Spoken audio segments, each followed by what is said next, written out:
Nais ko po magpalutoo sa kabutihan ng Panginoon. Iniisip ko kung ipapatotoo ko to sa kapurihan po ito ng Panginoon, no? At hindi ko itinataas ang sinumang tao o ang sarili ko. Na-amaze na po ako sa kung paano yung pagkilos ng Panginoon at hindi dingin sa inyong kaalaman na nagkaroon ko ng Women's Fellowship last Sunday. At tunay ay alam ko po na kalooban yun ng Panginoon. There is a burden in my heart talaga before na. Kasi gusto ko din naman makilala yung mga sisters.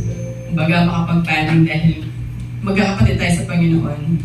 At hindi naman tayo pwede magkwentuhan na habang may service dyan or ano. Talagang yung time na yun is there's a specific time or there's kumbaga may time naman ng lahat.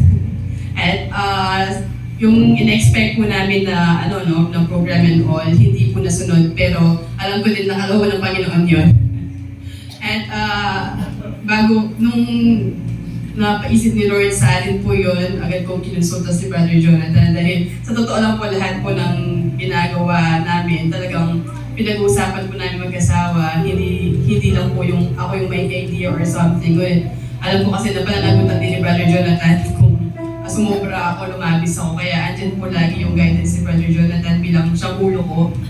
At alam niyo naman po ako outspoken ako and all, and I praise God. He gave me, alam niyo talaga kung ano kailangan ko. He gave me a husband with calm demeanor. Kumbaga siya yung, pag masyado na akong siya yung talaga yung, kumbaga nag-neutralize sa akin. Tagaya ni Lord. Ayun po, na-bless lang ako dahil na nakapag-chat nung nakausap ko si Brother Jonathan. Sige, sabi niya, ganito gawin mo, ganyan, binibigyan ako ng advice. Tapos sinat ko na si Sister Cindy Monday. Last week lang po yun. Tapos hindi agad nakita ni Sister Cindy dahil busy daw po siya. Wednesday pa lang siya nag-reply. So imagine, nagpa-poll kami ang lahat sa Women's Ministry group chat. 2 or 3 days lang po yung preparation.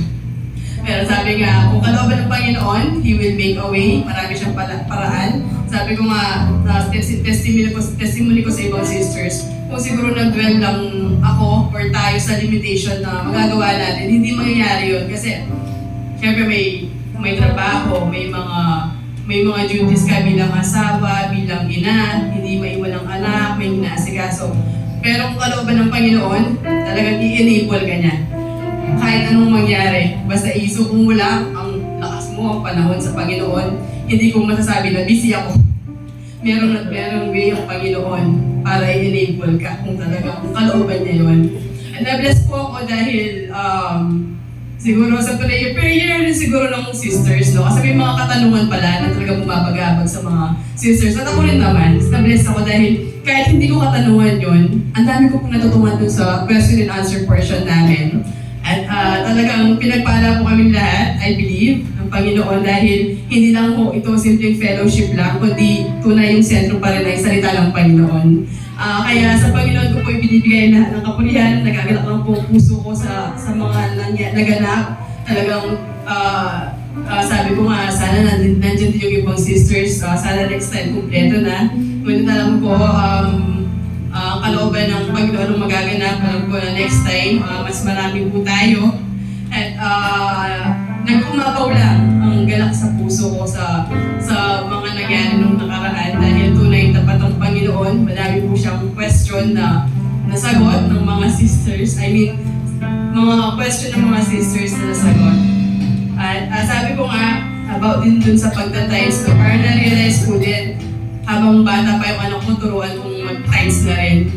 Hindi man niya naiintindihan. Basta sasabihin ko lang, darating yung araw na mabibigla ka na lang na siya na mismo gagawin niya. Kasi nung nakaraan, binigyan siya ng 200 ng tita niya.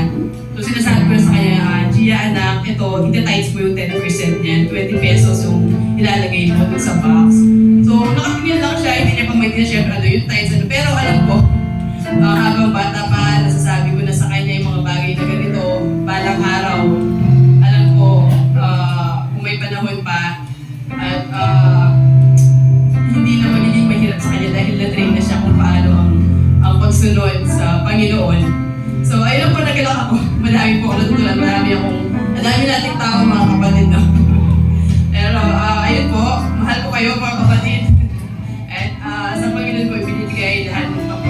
Elvis